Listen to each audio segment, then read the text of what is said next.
Hi friends, आपकी खबर के चैनल पे आज हम बहुत यूनिक वीडियो लेके आए हैं क्योंकि आज के एनवायरनमेंट को, आज के एजुकेशन को और आज के हेल्थ सेक्टर को एनजीओज़ की काफ़ी ज़्यादा वो होती है। लोग कहते हैं एनजीओ ये हैं वो हैं। आइए मैम से मिलते हैं। मैम कुछ अपने एनजीओ के बारे में बताएंगी। मैम प्लीज़ अपना नाम एंड थोड़ा एनजीओ के बारे में। मेरा नाम सलोनी शुक्ला है और मैं अभ्युदय गुल्लक पाठशाला फाउंडेशन की फाउंडर हूँ। हम अपनी संस्था पिछले 4 साल से चला रहे हैं और हम प्राइमरीली जो स्लम एजुकेशन है बच्चों की, उस पर फोकस करते हैं। और हमारी 3 बस्तियाँ हैं जिसमें हम शाम को इवनिंग पाठशाला, जिसे हम गुल्लक पाठशाला बोलते हैं, वो चलाते हैं 5 डेज़ अ वीक, जिसमें बच्चों के holistic development, vocational training, skill development जैसी चीज़ों पर हम काम करते हैं और उन्हें शिक्षा से जोड़ते हुए स्कूल से कनेक्ट करते हैं ताकि वो फॉर्मल एजुकेशन में भी जुड़ पाएँ। मैम एनजीओज़ को रन करने के लिए जो चैलेंजेस आपको फेस करनी पड़ी हैं अभी तक, उसके बारे में थोड़ा बताएंगी कैसे और है वो सफ़र कैसा रहा आपका अभी तक का? देखिए, मैं खुद भी अभी जब मैंने शुरू किया था अपना एनजीओ, तो मैं खुद भी स्टूडेंट थी और अभी भी मैं स्टूडेंट ही हूँ। तो बीइंग अ स्टूडेंट, पढ़ाई को साथ-साथ मैनेज करना, स्लम में जाकर काम करना एक चैलेंज रहता है और उसके साथ-साथ फाइनेंसेस मैनेज करना एक सबसे बड़ा चैलेंज है। लोग इसीलिए एनजीओ को मतलब अवॉइड भी करते हैं फाइनेंशियली, तो उस पे कुछ अच्छा चैलेंजेस? चैलेंज है, बट मुझे लगता है कि आप कंसिस्टेंटली अगर किसी चीज़ में जुड़े हुए हैं और आपका एक मोटिव है और इतनी अच्छी टीम है जो मुझे टीम के बहुत बारे में आगे बात करूँगा मैं। जो मुझे प्रॉपर सपोर्ट करती है और सारी चीज़ें मैनेज करती है, तो थोड़ा-सा हम मैनेज करके आगे बढ़ रहे हैं और कुछ बेहतर करने का कोशिश कर रहे हैं। चैलेंजेज़ वही है कि रोज़ एक डेली चैलेंज आता है बच्चों को बैठाने से लेकर उन्हें प्रॉपर क्लासेस कराना, उन्हें बुलाना, मोटिवेट करना, स्लम्स में काम करना, उनको नॉलेज प्रोवाइड करना, ये सब चैलेंजेस डेली बेसिस के भी हैं, बट वी आर लर्निंग, हम खुद भी सीख रहे हैं और कोशिश कर रहे हैं कि हम टैकल करते हुए आगे बढ़ें। आपने चैलेंजेस के बारे में बताया, आपने बहुत अच्छी प्यारी टीम के बारे में बताया, तो टीम को आप कैसे सँभालती हैं? कुछ ऐसा, कुछ लोग ऐसे मस्ती मज़ाक वाले, कुछ बच्चे नादान, सब कॉलेजेस के हैं, मे बी सब कॉलेजेस के हैं, उसके बारे में कुछ कहेंगी टीम के बारे में? आप टीम टचवुड हमारी टीम बहुत अच्छी है, उन्हें मैनेज करने की कोई ज़रूरत नहीं है, वो खुद बहुत वो मुझे कभी-कभी गाइड करते हैं कि हम क्या बेटर टू बेस्ट कर सकते हैं। तो हम लोग जब हम कोई भी इवेंट करते हैं तो हम शाम को ज़रूर बैठते हैं, चाय पीते हैं, मस्ती-मज़ाक चाय करते पे हैं। चर्चा चलती है, पूरा हाँ, दिन क्या हुआ आज का? ताकि हमारे बीच में एक फ्रेंडली और हाँ, इनफॉर्मल बॉन्ड बना रहे। बहुत ज़रूरी है। तो ऐसे ही हम बस काम कर रहे हैं और कुछ बेहतर करने का कोशिश कर रहे हैं। आइए मैम की टीम से मिलते हैं, कौन किस फील्ड में काम कर रहा है, क्योंकि एनजीओ में बहुत सारी फील्ड्स होती हैं, तो आप अपने बारे में थोड़ा बताएँगी किस हाय, फील्ड में क्या नाम है आपका? मेरा नाम कविता कुशवाहा है और मैं अभ्युदय गुल्लक पाठशाला फाउंडेशन में मिशन कोऑर्डिनेटर हूँ, मिशन नशा मुक्ति कोऑर्डिनेटर। और नशा मुक्ति कोऑर्डिनेटर। तो ये नशा मुक्ति इंडिया के लिहाज से, इंडिया में इतनी ज़्यादा हाई लेवल पे मतलब अल्कोहल वगैरह सब कई स्टेट्स में चलते हैं, तो उसको कैसे कंट्रोल किया जाता है? कैसे आप कैंपेन अपना रन करती हो, उसके बारे में थोड़ा बताएँगी?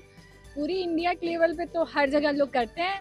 यूजुअली हम लोग यहाँ लखनऊ में हम लोग अपनी एनजीओ के थ्रू बहुत सारे स्लम एरियाज़ में जाते हैं, जहाँ पे लोग मतलब जो नशा मुक्ति होता है इसके बारे में अवेयर नहीं है, कैसे गवर्नमेंट भी उनकी हेल्प कर सकती है, कैसे वो नशा छोड़ना चाहते हैं पर वो छोड़ नहीं पाते हैं, उनको लत है, और कैसे वो इसके चलते अपनी फैमिली, अपने बच्चों, अपने घर फैमिली सबको मतलब ऐसे बेगैरत छोड़ देते हैं। तो हम लोग वैसे स्लम में गए, वैसे लोगों से बातें किए। तो वहाँ पे चैलेंजेस आपको बहुत मिलते हैं, स्लम के लोग बहुत कुछ सोचते होंगे, ऐसे आके आप मना कर दो, उस पे हाँ। कुछ? हाँ, हम लोग जैसे कि स्लम में डालीगंज स्लम में हम लोग गए थे, तो वहाँ पे ऐसे लोग कई लोग मिले जो हम लोग को ऐसे ट्रीट कर रहे हैं कि हम लोग फालतू हैं। हाँ, ये पर होता है एनजीओ के उनको साथ। हाँ, उनको हम लोग कैसे उनको मैनेज करते हैं कि हम आपसे कुछ बातें करना चाहते हैं, हम आपसे कुछ लेंगे नहीं, बल्कि हम लोग बदले में आपको कुछ देंगे, आपको बताएँगे कि आप इन चीज़ों से कैसे दूर जा सकते हैं, अपनी फैमिली, अपनी चीज़ों को कैसे बचा सकते हैं। अरे नाइस तो nice yes. Nice, thank you so much. कोई और कुछ आप कुछ बता रही थी बच्चों के एजुकेशन के बारे में, क्योंकि इंडिया के लिए काफ़ी ज़्यादा इंपॉर्टेंट है एजुकेशन फील्ड। आप थोड़ा यहाँ पे आएंगी, आप अपने बारे में बताइए, बच्चों को कैसा क्या मतलब फीलिंग क्या होती है उस टाइम पे? नमस्ते, मेरा नाम अवंतिका सिंह है और मैं इस गुल्लक जो कि एक एनजीओ है, तो उसमें मेरा रोल ब्रांच कोऑर्डिनेटर का है। तो मैं कपूरथला ब्रांच को संभालती थी, इवन अभी भी थोड़ा हाँ, चलता संभालती हैं। है। जी। तो देखा है कि वहाँ पे हमें तो प्रॉपर एजुकेशन मिल रहा है, हमें तो नर्सरी से लेकर के 12th तक की पूरी शिक्षा मिली है। जब हम उन अंडर प्रिविलेज्ड बच्चों की बात करते हैं, स्लम एरियाज़ की बात करते हैं, तो हम देखते हैं उन्हें जाके वहाँ पे एबीसीडी भी नहीं आता है, 1 2 3 4 ये सब उन्हें बेसिक न्यूमरल्स, नंबर डिजिट्स, वो ये सब चीज़ों में लैग कर रहे हैं। तो हम गए चलाते जो भी हैं हमारा एनजीओ, तो उसमें हम बच्चों को, पहले तो हमारा था प्राइमरी एजुकेशन, हम बेसिक एजुकेशन उन्हें प्रोवाइड करेंगे। लेकिन फिर धीरे-धीरे हमने और डेवलपमेंट किए हैं। हम उन्हें जैसे कि दीदी ने बताया वोकेशनल ट्रेनिंग और होलिस्टिक डेवलपमेंट और कुछ ऐसे गेम्स कराते हैं ताकि उनकी साइंस में थोड़ा वृद्धि, उनका जीके में थोड़ा वृद्धि हो। हम उन्हें इंडिया के बारे में बताते हैं। इवन हम उनकी जो पढ़ाई है वो चार्ट्स के थ्रू, मैप्स के थ्रू, विजुअल्स के थ्रू भी कराते हैं। हम तो कैसा कैसा एक्सपीरियंस रहा, मतलब नए नए बच्चों के, छोटे छोटे बच्चों के साथ पढ़ाई में इन्वॉल्व होना? और ऐसा होता है इंडियन की एजुकेशन काफ़ी मतलब कॉस्टली है, तो उस चीज़ को वो कैसे मैनेज करते होंगे, मतलब चीज़ें? जी, सबसे पहले तो बच्चे आते नहीं हैं, तो हम पहले जाते हैं तो पहले हमें बुलाना पड़ता है जाके, फिर धीरे-धीरे 1 आता है, 2 आता है तो और लोग आते और हैं, लोग ऑब्वियसली आने लगते हैं धीरे-धीरे। शुरू में पहले हम उनके साथ थोड़ा फन करते हैं, अटेंडेंस लेते हैं ताकि वो वहाँ पे अटेंडेंस के टाइम बहुत लोग मिस भी हो जाते होंगे। हाँ, बिल्कुल नहीं आते हैं, तो पहले हम उनके साथ फन वे में थोड़ा-सा इंटरैक्ट करते हैं, पीटी-वीटी कराते, गेम कराते, फिर हम अच्छा, धीरे पीटी भी कराती हैं मतलब बच्चों को? वाह! जी, बच्चों के साथ पीटी हो गई, फिर गेम्स हो गए, फिर धीरे-धीरे करके हम बच्चों को डिवाइड कर रखा है कि आप ऐसे इनको पढ़ाएँगे, उनको पढ़ाएँगे, तो वैसे फिर हमारा चलता है। आपके साथ यहाँ पे कोई और जो साथ में जाता हो? हमारे साथ वैसे तो ये लोग जाते हैं, लेकिन जो बेसिकली ब्रांच पे गए हैं, वेदिका हो गई और सिद्धि हो तो गई, आपसे तो कुछ बात कर सकते हैं please, Vedika ma'am please. Ma'am please अपने बारे में बताइए और बच्चों के साथ एक्सपीरियंस कुछ शेयर कर सकती हैं? वेल मुझे 6 मंथ्स हो गए यहाँ पे काम करते करते। एंड पहली बात तो सबसे बड़ा टास्क होता है बच्चों को मोटिवेट करना, क्योंकि वो ऐसी एनवायरनमेंट में पैदा हुए हैं जहाँ उनको बता नहीं सकते कि सिंपली आप चलिए आइए पढ़ने आ जाइए, उनको मोटिवेट पेरेंट्स को कैसे आप मतलब पेरेंट्स को कैसे कहती होंगी अपने बच्चों को भेजिए हमारे यहाँ पढ़ने के लिए, वो क्या मतलब क्या रिस्पॉन्स होता होगा? पहले तो पेरेंट्स को सबसे बड़ा काम होता है पेरेंट्स को अवेयर करवाना कि एजुकेशन एज इन कितनी इम्पोर्टेंट चीज़ है, सिर्फ बच्चों के लिए नहीं बट पेरेंट्स के लिए भी, और उनकी लाइफ कैसे ड्रास्टिकली चेंज हो सकती है, कि उनकी आने वाली फ्यूचर जनरेशन्स कितनी मतलब चेंज हो सकती हैं इस सिंपल स्टेप से। तो मोटिवेट करना आई थिंक बच्चों को बहुत बड़ा काम है। और आजकल के बच्चों को तो बहुत कम एज में फ़ोन डिवाइसेस मिल रहे हैं, तो क्या इससे भी इम्पैक्ट पड़ता है बच्चों की मतलब मेंटल स्टेट को, ऐसा कुछ करके उस पर कुछ कहेंगे बच्चों से, पेरेंट्स से कि फ़ोन ना यूज़ कराएं, डिवाइसेस ना यूज़ करने दें?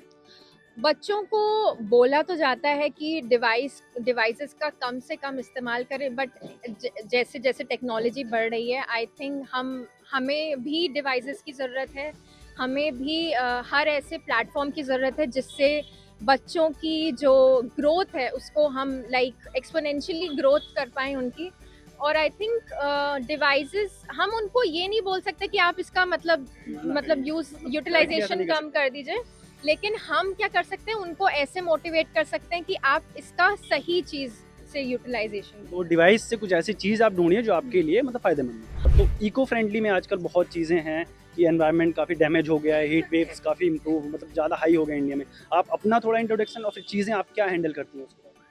जैसे इको फ्रेंडली के लिए हम लोग अलग अलग ब्रांच पे, जैसे कपूरथला और निशातगंज, तो निशातगंज ब्रांच पे हम लोग एक इको जोन बनाए हुए हैं। हाँ, जिनमें पौधे लगाए गए और उसके बीच में बच्चे पढ़ते हैं और उन्हें अलग अलग तरीके से बताया जाता है। जैसे मेनली ये मिशन स्वच्छ समाज के तहत आता है। स्वच्छ समाज के तहत। हाँ, तो फिर उसमें बच्चों को बताया जाता है कि समाज को स्वच्छ तो रखते हैं, जैसे कि सफाई करते हैं, मतलब अलग अलग जगह पे सफाइयाँ करवाई जाती हैं, ब्रांचेस पे, पब्लिक पार्क्स में, यहाँ पे कराई जाती है। साथ साथ में बच्चों को ये भी सिखाया जाता है कि वो समाज तो स्वच्छ कैसे बनेगा जब तक उनका मस्तिष्क स्वस्थ नहीं रहेगा।